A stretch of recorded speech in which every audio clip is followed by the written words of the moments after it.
আজকে যে ঘটনাটা শুরু করছি সেটা হরিয়ানার ফরিদাবাদের একটা ঘটনা। ফরিদাবাদে এক ভদ্রলোক যার নাম হরবীর সিং, বয়স ৪৭ বছর। তিনি প্রপার্টি ডিলিং এর কাজ করতেন। টাকা পয়সার তার কোনো অভাব ছিল না। হরিয়ানাতেই একটা গ্রাম যেটার নাম আজরোন্দা, সেখানকার তিনি বাসিন্দা। সেখানে তার পুরো ফ্যামিলি থাকে, তার মা বাবা, তার দুই ভাই।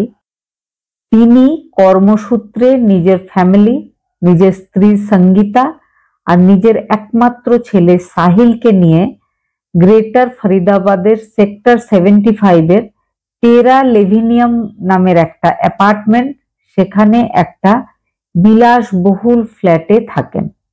তার টাকা পয়সার কোনো অভাব নেই। 1999-এ সঙ্গীতা নামের একটা মেয়ের সাথে তার বিয়ে হয়েছিল। সঙ্গীতার বর্তমান বয়স হচ্ছে 39 বছর। আর তাদের দুজনের একমাত্র সন্তান, তার নাম সাহিল, তার বয়স হচ্ছে 21 বছর। সে ফরিদাবাদ এনআইটি কলেজের বিবিএ ফাইনাল ইয়ারের একজন স্টুডেন্ট। ঘটনার দিন 10 জুলাই। অনেক রাত হয়ে যায়, কিন্তু ছেলে বাড়ি ফিরছিল না। বাবা চিন্তা করছিল ছেলে কখন আসবে, আর মনে মনে রাগ করছিল, কারণ তার ছেলের ব্যবহার একদম ভালো না। সে অনেক রাত্রে বাড়ি থেকে ফেরে, উল্টো পাল্টা বন্ধুদের সাথে মেশে, মা বাবা কারোর কথা শোনে না। সেই জন্য তিনি মনে মনে রাগ করছিলেন। তার স্ত্রী সঙ্গীতা বাড়িতে ছিল না। সেই অ্যাপার্টমেন্টেই অন্য একটা ফ্ল্যাটে সঙ্গীতার বোন থাকতো। তো সে সেদিন বোনের বাড়ি গেছিল। বোনের নাম জ্যোতি। তো বেশ রাত করে ছেলে বাড়ি ফিরে আসে, কিন্তু বাবা তখনও রেগে আছেন। বাবা কিছুতেই দরজা খুলছে না। ছেলে বারবার কিন্তু বাইরে থেকে রিকোয়েস্ট করছে, জোর জোর দরজায় নক করছে, কিন্তু বাবা দরজা খুলছে না। শেষ পর্যন্ত ছেলে পাশের বাড়ির ব্যালকনি দিয়ে তাদের ব্যালকনিতে আসা যেত। করে সে পাশের বাড়িতে গিয়ে তাদেরকে জানায় যে আমার বাবা ঘুমিয়ে পড়েছে, দরজা খুলছে না, প্লিজ আপনাদের ব্যালকনিতে আমাকে যেতে দিন।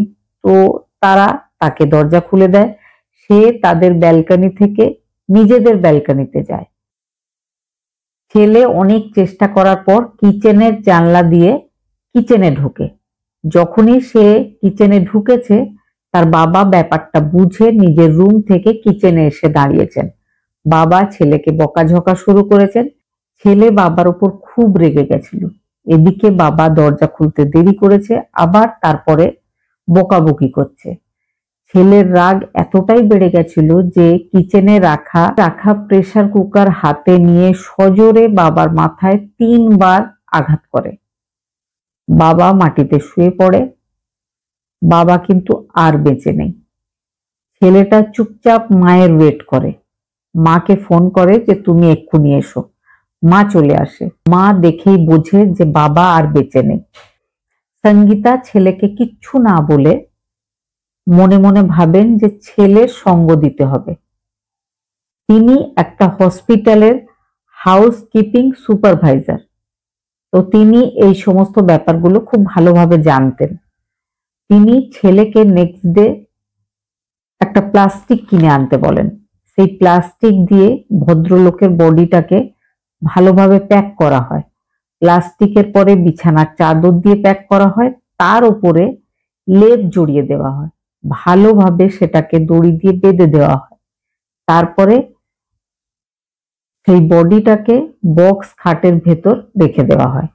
সারাদিন সেটা বক্স খাটের ভেতরেই থাকে। একদিন পর ছেলে নিজের এক বন্ধুর কাছ থেকে গাড়ি চেয়ে নিয়ে আসে। পরের দিন বাড়ির বেশ কিছু জিনিস বাড়ি অন্য কোথাও শিফট করলে যেরকম হয় সেরকম সব জিনিস নিয়ে গিয়ে একটা গাড়িতে লোড করা হয়। সেই সঙ্গে বাবার বডিটাকেও প্যাক করা অবস্থায় নিয়ে গিয়ে গাড়িতে লোড করা হয়। আশেপাশের লোকজনকে এমন ভাবে দেখানো হয় যে তারা বাড়ি শিফট করে অন্য কোথাও জিনিসপত্র নিয়ে যাচ্ছে। বিশাল অ্যাপার্টমেন্ট, বড় ফ্ল্যাট, পয়সাওয়ালা লোকেদের বসবাস, কেউ কারো খোঁজ রাখে না। কে আসছে, কে যাচ্ছে, কে শিফট করছে, কে এখান থেকে অন্য কোথাও কিছু নিয়ে চলে যাচ্ছে, কারোর কোনো মাথা ব্যথা নেই। সেই জন্য সাহিল আর সাহিলের মা খুব সহজেই বডিটাকে নিজেদের ফ্ল্যাট থেকে বের করে বাইরে নিয়ে যেতে সক্ষম হয়ে যায়। তারপরে সিদ্ধিদাতা বলে একটা সেখানে আশ্রম আছে, সুরজকুন্ড এলাকায় সেই আশ্রমটা।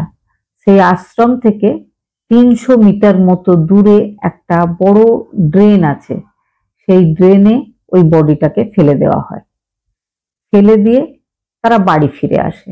12 তারিখ এই ঘটনা ঘটিয়ে ফেলার পর 14 তারিখ মা আর ছেলে আজরোন্দা, যেটা ছিল তার হাজবেন্ডের গ্রাম, সেখানে চলে যায়। মা আর ছেলেকে হারবীরের দাদা ভাই দুজনেই জিজ্ঞেস করে যে পিন্টুর ফোন অফ কেন। তারা হারবীরকে পিন্টু বলেই ডাকতো। তো তারা বলে যে পিন্টুর ফোনটা অফ কেন। মা আর ছেলে দুজনেই তাদেরকে বলে যে হারবীর এখন নেপাল ঘুরতে গেছে, যেহেতু বিদেশে গেছে হয়তো নেটওয়ার্ক প্রবলেম রয়েছে, সেই জন্য ফোনটা অফ আছে। ওই কয়েকদিনের মধ্যে সব সময় ফোন করা হয়, কিন্তু ফোনটা সব সময় অফ ছিল। হারবীরের 2 ভাই মা আর ছেলের কাছে বারবার নানা রকম প্রশ্ন করছিল যে হারবীর সারাদিনে একবারও তোমাদের সাথে কথা বলছে না কেন, কথা বলছে না ঠিক আছে, হোয়াটসঅ্যাপে মেসেজ করছে না কেন। তো এই প্রশ্নগুলোতে মা আর ছেলে হাঁপিয়ে গিয়ে 27 তারিখ নিজেদের বাড়ি গ্রেটার ফরিদাবাদে ফিরে আসে। ফিরে আসার পরে মা আর ছেলে তারা দুজনেই নিজেদের ফোন অফ করে দেয়। এবার কিন্তু হারবীরের যে দাদা আর ভাই, তাদের সন্দেহ হয় যে আমরা জিজ্ঞেস করছিলাম, কোনো অস্বাভাবিক কোনো প্রশ্ন করা হয়নি, তাহলে তারা দুজন আবার বাড়ি গিয়ে ফোন অফ করলো কেন। ব্যাপারটা কিন্তু হারবীরের দাদা কুলবীর সিং এর খুব সন্দেহজনক বলে মনে হয়। সেই জন্য তিনি স্থানীয় থানা বিপিটিপি থানা, সেখানে গিয়ে নিজের ছোট ভাই হারবীরের নিখোঁজ হয়ে যাওয়ার ডায়েরিটা করে আসেন। পুলিশ কিন্তু অনেক চেষ্টা করেও কোনো হদিশ খুঁজে পাচ্ছিল না। 11ই আগস্ট ব্যাপারটা সিআইএ, সেন্ট্রাল ইনভেস্টিগেশন এজেন্সিকে দিয়ে দেওয়া হয়।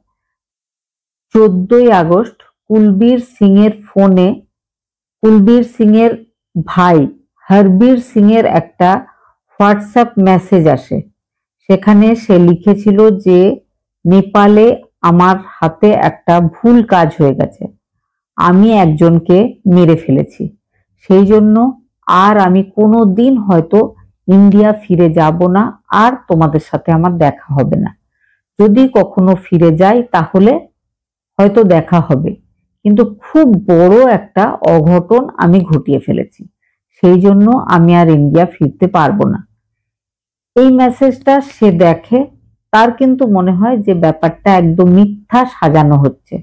সে সোজা চলে যায় পুলিশ স্টেশনে, সমস্ত ব্যাপারটা জানায়, নিজের ফোনে মেসেজটা দেখায়।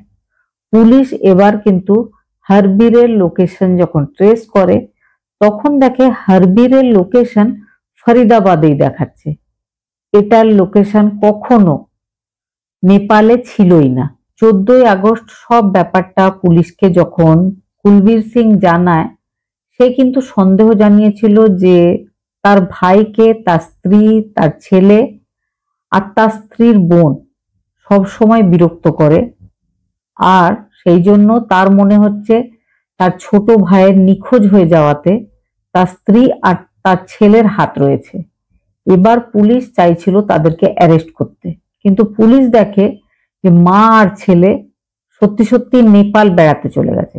শুধু নেপাল নয়, তারা ভারতের অনেক জায়গায় ট্যুর করার পরে ফেরে। তারা ফেরে 20 আগস্ট। ফেরার সঙ্গে সঙ্গে ছেলেকে আর মাকে অ্যারেস্ট করে নেওয়া হয়।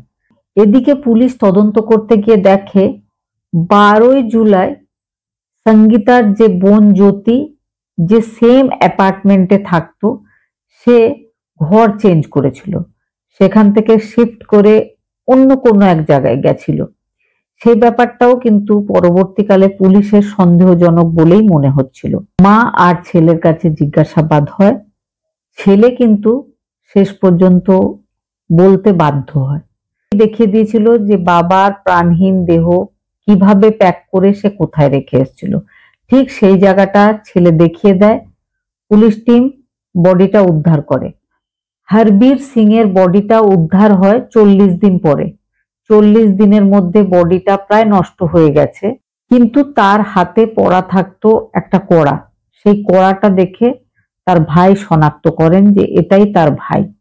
বর্তমানে সঙ্গীতা আর তার ছেলে পুলিশ কাস্টাডিতেই রয়েছে। আর সঙ্গীতার যে বোন জ্যোতি, সে এই ব্যাপারটাতে কতটা দোষী বা সে মা ছেলেকে কতটা সহযোগিতা করেছে সেই ব্যাপারটা তদন্ত করে দেখা হচ্ছে। যদি তারও কোনো দোষ থাকে তো পরবর্তীতে হয়তো সেও অ্যারেস্ট হবে।